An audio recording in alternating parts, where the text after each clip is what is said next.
સુરત જિલ્લામાં વધુ એક ગ્રીષ્મકાંડ થતા અટક્યો છે। જી હા, સુરતના પલસાણાના બગુમરા ખાતે કેટલાક ઇસમોએ 16 વર્ષીય કિશોરીને મારી નાખવાનો પ્રયાસ કર્યો હતો। યુવતીને ગળે ટૂંપો આપીને ગળાના ભાગે તીક્ષ્ણ હથિયારના ઘા મારી નાખવાની કોશિશ કરી હતી। 16 વર્ષીય બહાદુર યુવતી ગંભીર હાલતમાં ઇસમોના કબજામાંથી ભાગીને ફાટક પાસે આવીને રેલવે કર્મચારીની મદદથી પોતાનો બચાવ કર્યો હતો। 108 મારફતે યુવતીને તાત્કાલિક સારવાર હેઠળ ખસેડવામાં આવી હતી। આ સમગ્ર મામલે પલસાણા પોલીસ ઘટના સ્થળે પહોંચીને આરોપીઓની શોધખોળ કરીને તમામ આરોપીઓને જેલ ભેગા કર્યા છે। પોલીસે કિશોર સહિત અન્ય 3 આરોપીઓની ધરપકડ કરી વધુ કાર્યવાહી હાથ ધરી છે।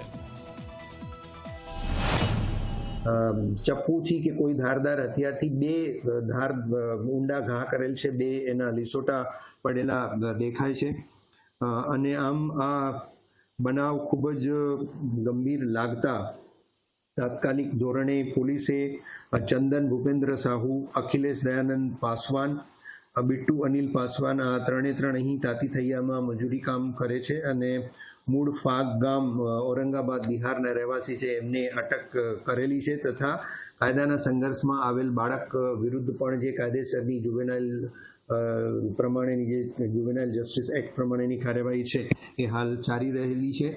પ્રાથમિક દ્રષ્ટિએ કોઈ પણ પ્રકારનો અજુગતો બનાવ બનેલાનું ડૉક્ટર દ્વારા કે એ દીકરી દ્વારા જણાવવામાં આવેલ નથી, પણ મેં કીધું એ રીતે ફર્ધર ડિટેલમાં એનું મેડિકલ ઇન્વેસ્ટિગેશન ચાલુ છે।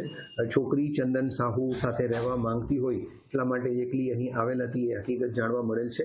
છોકરીના પરિવારજનો વહેલામાં વહેલા આવી જાય એ પ્રકારે સુરત રૂરલ પોલીસ પણ મદદ કરી રહેલી છે અને આગળની મેડિકલ ટ્રીટમેન્ટ પણ સારી રીતે થાય એ પણ સુરત રૂરલ પોલીસ જોઈ રહેલી છે।